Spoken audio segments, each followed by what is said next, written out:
funny. Yeah.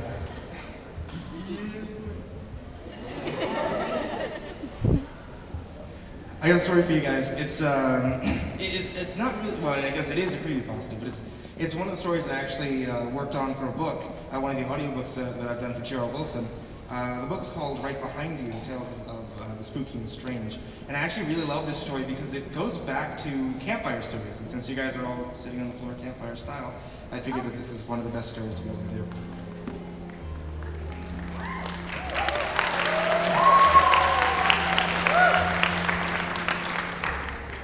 In 1880s Georgia, there lived a wealthy young woman in a grand plantation house.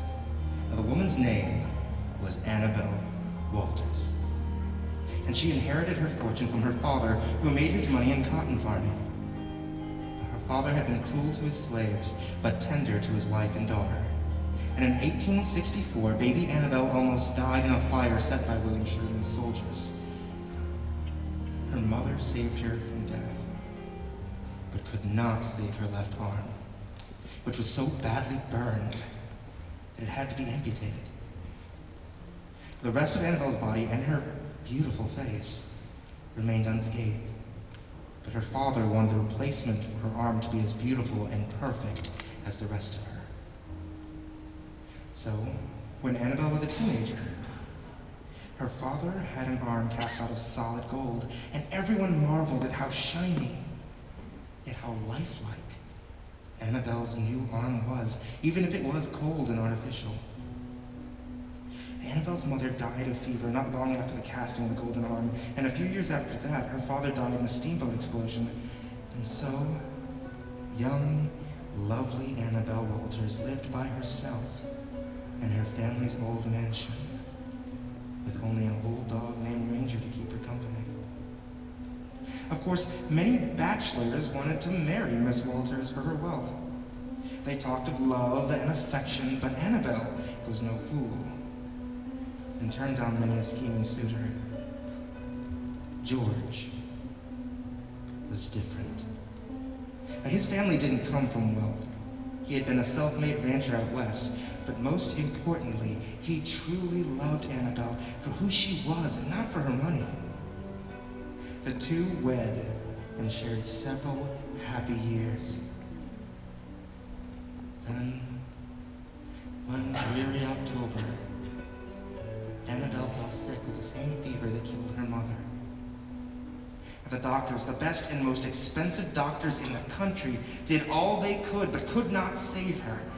And by mid-November, lovely Annabelle lay on her deathbed, her beloved George beside her in the final hours. George, darling, before I pass, I have one last request to impart upon you, she said. Yes, my love, anything, what is it? He replied. My arm. My golden arm. It is my most precious possession, more important to me than this house or any of my jewelry. Please, bury me in the ground with my golden arm, said Annabelle. Yes, Annabelle, if that's what you desire, I shall, said George. Promise me, George. It is my final will upon this earth, she said. George gulped before replying. I promise. I promise to bury you with your golden arm, darling. Annabelle fell silent and was dead within a few minutes. George and a few of Annabelle's cousins were the only ones to attend her funeral, and she was buried in the Walters family cemetery down the road from the mansion. In accordance with his wife's last wish, George buried Annabelle with her golden arm. Well, the night following the burial, George was sitting in front of the fireplace. Ranger, the dog, asleep at his side. He thought about his future, thought about his love life, his living arrangements. But then he thought about his financial situation. Neither him nor, of course, Annabelle had worked a day during their whole marriage. The Walter family fortune had paid for all that they wanted. But that money, between the doctor's fees and Annabelle's lavish headstone, was nearly gone. George had become lazy and accustomed to the wealthy life. And then he came to a realization. There was another source of wealth. He remembered the golden arm. Now that arm was made of solid gold and must be worth a small fortune itself, he thought. But it was already buried with its owner, as per her final will. But wouldn't Annabelle want him to be happy and not destitute? And hadn't she been a bit delirious towards the end, with that fever thrashing about her brain? Surely, George thought, the poor woman wasn't even thinking straight towards the end, and now she was dead, and could not care whether she was buried with a golden arm or not. George made a decision. He put on his cloak, for the air was chilled that November night, and he brought a lantern, for the sky and the road were as dark as a cave. He creaked open the door to the tool shed and grabbed a shovel, the strongest looking one that he could find, for he would have 6 feet down to dig through cold, hard ground. The sky was filled with clouds. No moon nor stars greeted George on his solitary march to Annabelle's grave. The wind whispered through the grass and the naked branches like the voices of creatures best unseen. George hugged his cloak tight around him and held his lantern high.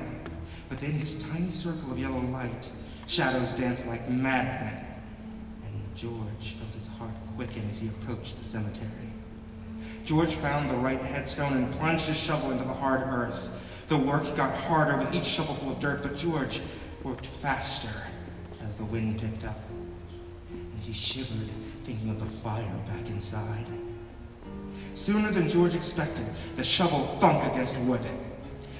George cleared away the final layer of soil and opened the coffin.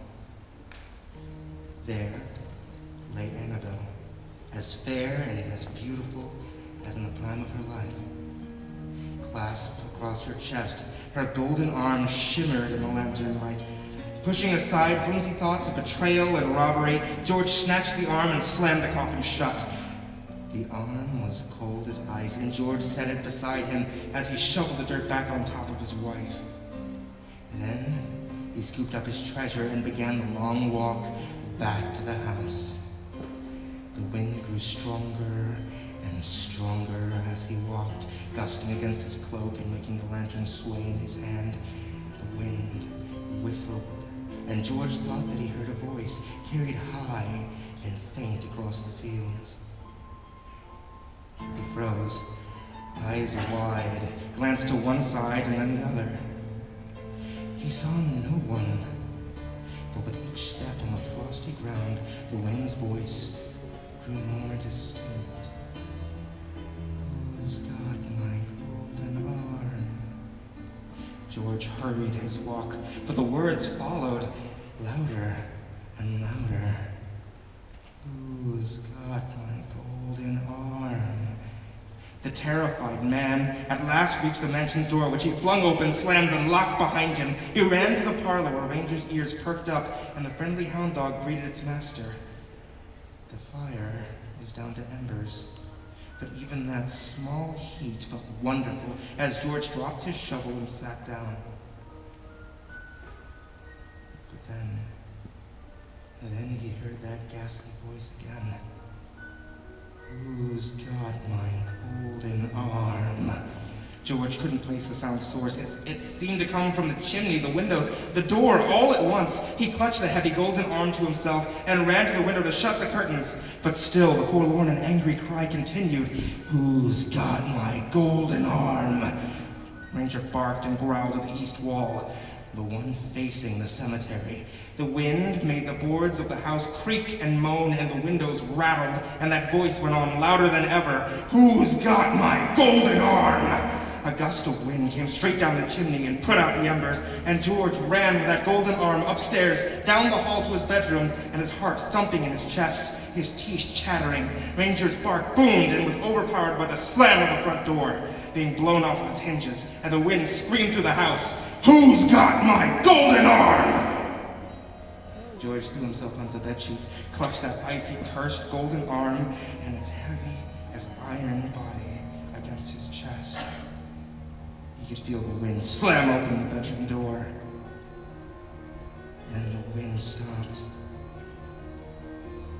And there was silence, followed by slow, shuffling steps and tiny thuds as pieces of frozen dirt fell to the floor. George held his breath and prayed silently as the ghastly footsteps stopped just next to the bed. Who's got my golden arm? You've got it! People normally jump at that.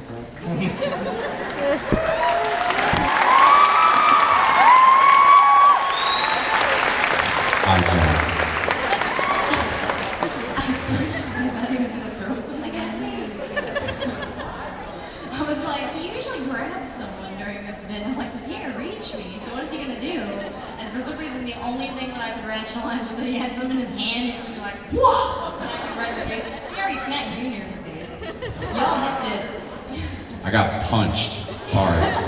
Yeah, for those of you who are just like joining us now, he punched Junior in the face. Hard. Like at the beginning. Like he was John Cena. Just He was sitting next to him at the beginning, like the front of the stage, and he turned with a microphone and just whop in the face. It was beautiful.